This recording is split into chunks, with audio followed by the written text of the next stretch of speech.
বিশ্বাস করুন, আল্লাহ যদি কাউকে কিয়ামতে হিসাবের জন্য ধরেন, জাহান্নাম ছাড়া কোনো উপায় নেই। হিসাবের জন্য যদি আল্লাহ তার কোনো বান্দাকে ধরেন, জাহান্নাম ছাড়া কোনো উপায় নেই। সেই জন্য আল্লাহর কাছে এই দোয়া করতে হবে, আল্লাহ পাক তুমি আমার হিসাব নিবা না, আমাকে ক্ষমা করে দিও।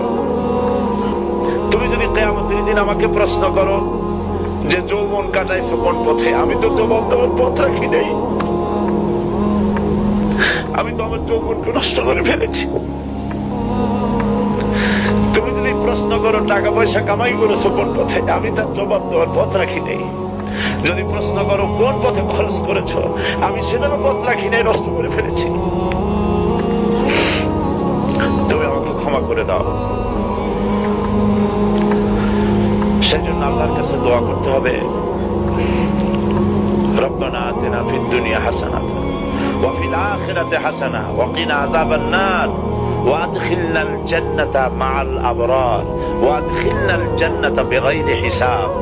আল্লাহ, তোমার নেককার বান্দাদের সাথে আমাকে জান্নাত দিও, আর তুমি দয়া করে কিয়ামতে আমার কোনো হিসাব দিও না।